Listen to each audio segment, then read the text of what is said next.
Alpha Jet entrent en collision. On arrête. J'entends on arrête, éjection. Là, il y a un peu mon sang qui se glace. Et je me dis, bon bah là, je vais mourir. Quand je baisse la tête, je vois une forte explosion en dessous de moi. Que s'est-il passé? Comment un tel crash a-t-il pu se produire?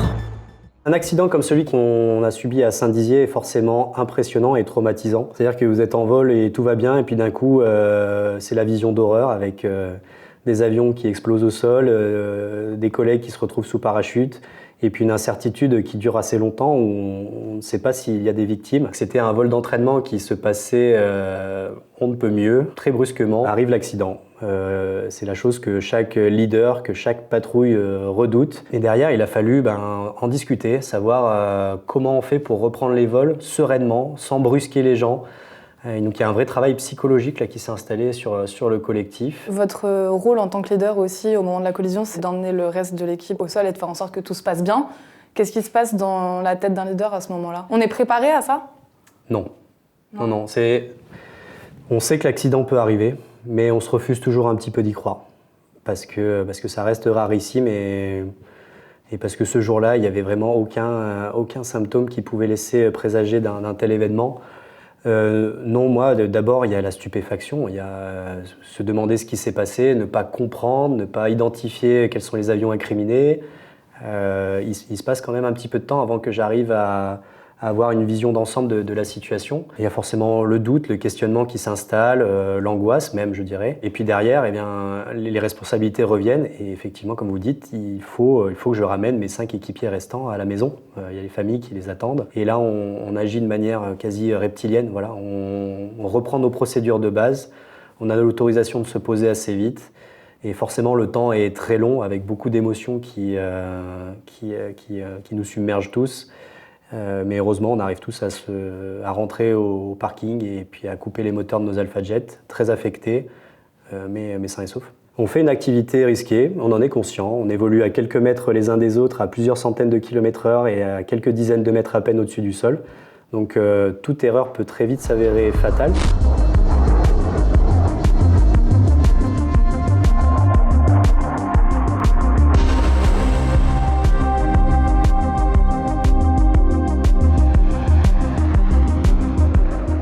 Vous avez 6 mois pour vous préparer avant justement les meetings et le 14 juillet. Comment on crée du collectif en si peu de temps?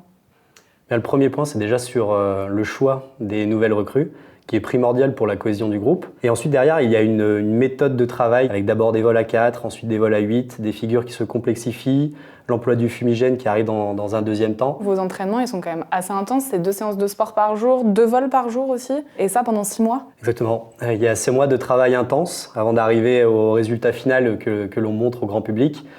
6 mois de répétition surtout. Tant que la perfection n'est pas de mise, on recommence. Voilà, on prend le temps de briefer chaque vol longuement pour être sûr que chacun sait exactement ce qu'il a à faire. Le briefing, il a vraiment une vocation de mentalisation, de préparation mentale du vol qui va suivre au travers d'une répétition gestuelle qu'on appelle la musique, où vous allez voir chaque pilote au son de la voix du leader qui va effectuer les actions comme s'il était installé dans son cockpit. J'ai 600 pieds, 3-0 pour une Apache. Go! Stabilise. Et je négocie chemin de non. Large à droite, j'incline.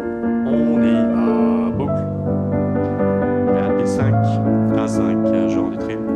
En diamant blanc, top, genre du trim. Cadence, cadence bien, cadence encore, cadence mieux, cadence plus, cadence toujours. Fumée coupée, top. Et des actes, top. Cadence réduit 1, 2x82, cadence mieux. Cette répétition, elle permet vraiment d'ancrer les gestes et de ne plus laisser aucune place au doute ou à l'incertitude à partir du moment où on est en vol. Et elle permet d'optimiser vraiment notre travail et notre performance. Et à l'issue du vol, de la même façon, on va passer au débriefing parce que on a un nombre de vols limité, on a un emploi du temps qui est très serré. Et du coup, pour progresser, on va chercher tous les points d'amélioration possibles sur chaque vol. Vous parlez de la musique du leader. Est-ce que justement, vous êtes un peu comme un chef d'orchestre pour cette patrouille? Et complètement, il y a une vraie référence à la musicalité lorsqu'on est au sein de la Patrouille de France, avec le leader qui a une double casquette, à la fois celle de compositeur, parce que c'est lui qui chaque année écrit la partition et s'assure qu'elle soit jouable par son orchestre. Et également, c'est celui qui a la baguette aussi et qui va la faire jouer. C'est un procédé qui est assez particulier, qui est un petit peu déroutant quand on est extérieur à tout ça et qu'on le découvre pour la première fois. Mais c'est vraiment notre méthode pour s'imprégner de tous les gestes, de s'imprégner de la rythmique qui est celle du vol aussi. Et qui ressemble vraiment, oui, à une composition musicale. Les gestes, justement, qu'on vous voit faire, c'est les gestes que vous faites dans l'avion? La meilleure façon de vous en parler, c'est peut-être de vous faire un exemple. Et vous allez donc voir ma main gauche sur la manette des gaz, donc qui va simuler les différentes corrections que je vais faire sur la vitesse de l'appareil, et la main droite qui va tenir le manche à balai, qui est l'outil principal pour piloter l'avion, notamment sur l'axe de la profondeur. Avec sur le sommet de ce manche à balai, eh bien, un petit bouton qu'on appelle le trim, qui sert à faire des petites corrections qui vont être les mêmes dans tous les avions et qui vont nous permettre vraiment d'évoluer comme un seul et unique appareil. Donc pour réaliser un looping, ce qu'on appelle une boucle pure, eh bien, le leader va arriver sur un vol à plat, à peu près 100 mètres du sol, à une vitesse de l'ordre de 450 km/h, et puis il va annoncer Atos, j'ai 300 pieds, 3 unités pour une boucle pure. On y va. Boucle. « 4005, 1,5, je rends du trim. Encore. Je rends du trim. Encore. Et ainsi, il va ressortir de sa boucle à peu près la même altitude. Alors voilà, on y va, boucle, c'est le petit message clé pour dire attention tout le monde, on va partir sur un looping. Et après vous entendrez parler donc de rendu de trim. Qu'est-ce que c'est? C'est des petits appuis sur ce fameux bouton qui nous permettent de pousser tranquillement le nez de l'avion vers la planète. Chaque leader a sa partition et a aussi son intonation de voix, ce qui permet à tous les équipiers de savoir quelle est la situation aussi, c'est-à-dire que si mon ton s'accélère, c'est que je peux peut-être un petit peu en retard sur le déroulé des actions. Si mon ton s'avère plus hésitant ou plus incisif, c'est que j'ai besoin de redynamiser mon équipe. Le ton compte, le plus important c'est également le rythme. Moi je me dois de garder un certain rythme qui permet à toute la patrouille d'être synchronisée de manière parfaitement égale. Et ça veut dire que du coup, il faut que les personnes qui volent avec vous vous connaissent très bien, parce qu'il faut qu'elles connaissent votre ton. Justement, quand on arrive comme ça et qu'on a une nouvelle équipe, qu'on a 6 mois pour se préparer, comment on arrive à se connaître aussi bien? J'imagine que c'est des personnes que vous connaissez presque par cœur. Vous êtes capable d'anticiper leurs réactions? Alors déjà, c'est une équipe qui m'a choisi pour être leur futur leader, qui me font confiance à ce titre et qui savent qu'ils peuvent évoluer avec moi en regardant uniquement l'avion du leader et ne pas se préoccuper des trajectoires. Ils savent que je vais les préserver d'une collision avec le sol. Il y a un vrai dialogue aussi qui s'installe au sein de l'équipe parce qu'il y a forcément des jours où le leader il sera un petit peu moins bien, il sera un petit peu fatigué. Et dans ce cas-là, il va prendre ses responsabilités et il va l'annoncer à l'équipe en disant « Attention, aujourd'hui, on va peut-être surélever un petit peu les évolutions, on va un peu moins se rapprocher du sol parce que je me sens un petit peu moins bien, ou alors on va raccourcir le vol. » Il faut qu'il y ait une vraie honnêteté intellectuelle entre les différents Atos, une vraie confiance. Et pour ça, ça passe aussi par énormément de dialogue entre les équipiers. Ça vous est arrivé de pas aller voler un jour parce que quelqu'un de l'équipe disait « je me sens pas, ça va pas ». Alors ça m'est arrivé en première année au sein de la patrouille de France où j'étais donc charognard, le poste qui est juste derrière le leader. C'était possible parce qu'il y a un remplaçant, un seul pilote remplaçant dans l'équipe et qui à ce moment-là avait pris ma place au sein du dispositif. Quand on est leader, malheureusement, on est irremplaçable. Donc si vous annulez le vol, c'est toute l'équipe qui reste clouée au sol. Et je ne sais pas si mon corps l'a compris comme tel, mais en tout cas, il ne m'a jamais infligé de rester au sol pendant l'année 2025. Je le paierai peut-être plus tard, on verra. Vous n'avez pas le droit d'être malade pendant 6 mois, quoi. Exactement. Ou du moins, ça va occasionner une annulation du vol, ce qui, dans des circonstances, on va dire, officielles, peut être problématique, naturellement. Alors, vous avez parlé justement des Atos. Je voulais vous demander pourquoi ce nom d'Atos pour les pilotes? La patrouille de France, c'est une vieille entité en France qui tire ses origines, qui a utilisé ce nom pour la première fois en 1953, avec cet indicatif Athos, qui fait référence à l'œuvre d'Alexandre Dumas. Athos, les 3 mousquetaires, un pour tous, tous pour un, ça définit bien quand même notre mentalité, le fait que la réussite d'un seul ne suffit pas, c'est la réussite collective qui est indispensable à la réussite de la mission.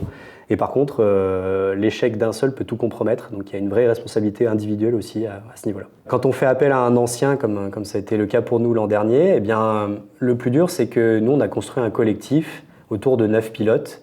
Et ce collectif, il s'est ébréché, il s'est cassé, parce qu'il y a une partie de ces pilotes qui n'étaient plus en état de de reprendre le manche pour les démonstrations.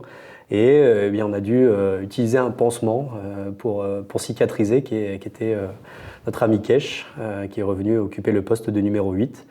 Et il a fallu que le ciment prenne vite, parce qu'il nous restait qu'1 mois et demi avant le début des démonstrations. Donc voilà, ça s'est fait en accéléré. Heureusement, on le connaissait tous pour la plupart, et on avait déjà bien travaillé avec lui, et on savait que sa mentalité allait bien s'intégrer à notre collectif, donc ça s'est fait assez naturellement. Je voulais qu'on aborde aussi toutes les personnes qu'il y a autour, parce que c'est vrai qu'on parle beaucoup des pilotes, mais il n'y a pas que vous.